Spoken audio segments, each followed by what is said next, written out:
നമസ്കാരം. സ്ത്രീകളുടെ ശബരിമല എന്നറിയപ്പെടുന്ന ആറ്റുകാൽ ക്ഷേത്രത്തിലെ പൊങ്കാല 2026 മാർച്ച് 3-ാം തീയതിയാണ് നടത്തപ്പെടുന്നത്. കോടിക്കണക്കിന് സ്ത്രീകളാണ് ആറ്റുകാൽ പൊങ്കാലയിൽ പങ്കെടുക്കുന്നത്. കുറഞ്ഞത് 3 ദിവസമെങ്കിലും വ്രതമെടുത്ത് വേണം ആറ്റുകാൽ പൊങ്കാലയിൽ പങ്കുചേരാൻ. അതിനും സാധിക്കാത്തവർക്ക് തലേ ദിവസമെങ്കിലും വ്രതമെടുത്ത് ശുദ്ധിയോടെ പൊങ്കാലയിൽ പങ്കാളികളാകാം. അമ്മ കൂടി വിചാരിച്ചാൽ മാത്രമേ നമുക്ക് പൊങ്കാലയിൽ പങ്കുചേരാൻ പറ്റുകയുള്ളൂ. ദേവിയെ കാപ്പുകെട്ടി കുടിയിരുത്തിയാണ് പൊങ്കാല ഉത്സവത്തിന് തുടക്കം കുറിക്കുന്നത്. നമ്മൾ പൊങ്കാല ഇടുമ്പോൾ എപ്പോഴും കിഴക്ക് തിരിഞ്ഞു നിന്ന് സൂര്യനെ നോക്കി വേണം പൊങ്കാല ഇടാൻ. പൊങ്കാല ഇടുമ്പോൾ പുതിയ ഇഷ്ടികയും മൺകലവും വേണം ഉപയോഗിക്കാൻ. ഗണപതിക്കൊരുക്കി വേണം പൊങ്കാലയിടൽ ആരംഭിക്കാൻ. പൊങ്കാല ഇടുമ്പോൾ ലളിതാ സഹസ്രനാമം ജപിക്കുന്നത് വളരെ നല്ലതാണ്. ആറ്റുകാൽ പോയി പൊങ്കാലയിടാൻ സാധിക്കാത്തവർക്ക് വീട്ടിലിരുന്നും പൊങ്കാല സമർപ്പിക്കാവുന്നതാണ്.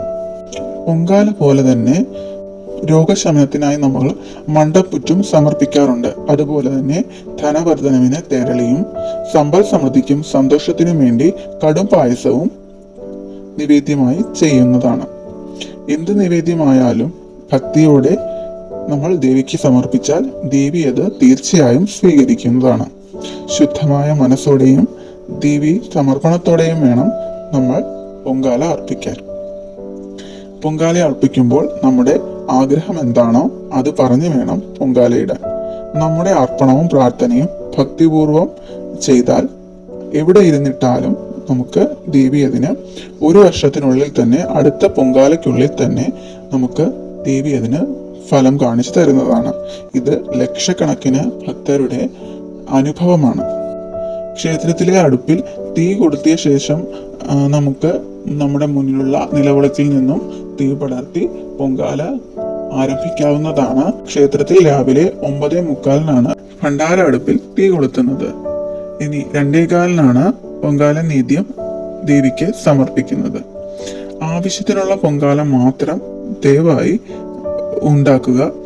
കൂടുതൽ പൊങ്കാല ഉണ്ടാക്കി വെറുതെ അത് പാഴാക്കി കളയാതിരിക്കുക. അഥവാ മിച്ചം വരികയാണെങ്കിൽ നമുക്ക് പശുവിനും മറ്റും കൊടുക്കാവുന്നതാണ്. പൊങ്കാല തിളയ്ക്കുമ്പോൾ നന്നായി ഭഗവതിയെ മനസ്സിൽ ധ്യാനിക്കുക. കിഴക്കോട്ട് പൊങ്കാല തൂകുന്നുവെങ്കിൽ അത്യുത്തമമായി കണക്കാക്കുന്നു.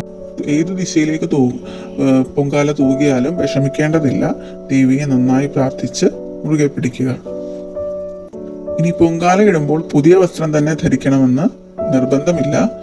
പുതിയ വസ്ത്രം ധരിക്കാൻ സാധിക്കാത്തവർക്ക് അലക്കി ശുദ്ധമായ വസ്ത്രം ധരിച്ച് പൊങ്കാല ഇടാവുന്നതാണ്.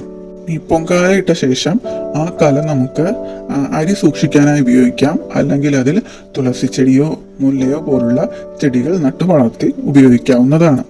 അപ്പം എല്ലാവർക്കും ഈ വർഷം പൊങ്കാല ഇടാൻ സാധിക്കട്ടെ. എല്ലാവർക്കും ദേവിയുടെ അനുഗ്രഹം ഉണ്ടാകട്ടെ എന്ന് ആത്മാർത്ഥമായി പ്രാർത്ഥിച്ചു കൊള്ളുന്നു. നന്ദി, നമസ്കാരം.